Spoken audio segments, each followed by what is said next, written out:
ukora ubusambanyi ngaho egera gasana ukuri kw'Imana urabona nibura umuhungu nyabaki nibura imaraya nibura umusambanyi nibura mayimuna gusambanya abakobwa bazamuri zone ya Buterere n'ukuri kw'Imana mukuru wanje urarengeje n'ukuri kw'Imana ndakubwira mukuru wanje iyi nzu n'inzu mujyango kirezera kumwizanamo abamarara musi y'igitanda musi y'imajara musi y'imeza musi y'isahani urabona n'ibikora mukuru wanje urabona hanyuma tukazumva abantu ko bapfuye bagiye mu muriro kugwana na Satani aribyo era ubu nutanyundi n'ukuri kw'Imana mukuru wanje ubu nutanyundi tumara madawe era abakera wari ufise ukuboko usigaye bagasigara ku magufu wambaye inyuma wagira bikureba bebe urari gongi bebe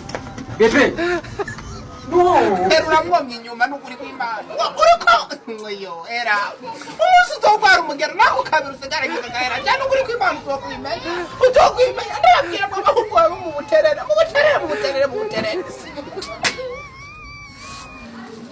Guys, nizere ko meze neza hama twagomba kuhamenyesha yuko na bwenge saison 2 kuri YouTube tugeze kuri episode ya 6. Episode ya mbere twarashizeko ubu tugeze kuri episode ya 6. rero mu cyubahiro cyanyu nimba ukunda uruhungu rw'ibinwa binwanwanga bicyacagwe bimenaguritse bicyataga biri andezorde nukuri kw'Imana simbira kuri YouTube binwa comedy ufyonde subscribe gusa unakurikirana sinema shasha turiko turakora na bwenge y'abanyeshuri saison 2 guys muzoba mukoze nukuri kw'Imana vuba cyenda batamo igisaso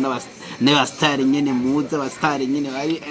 ari ndibaza musanzwe mukunda muzobabona muri filme shasha na bwenge dushike YouTube binwa comedy guys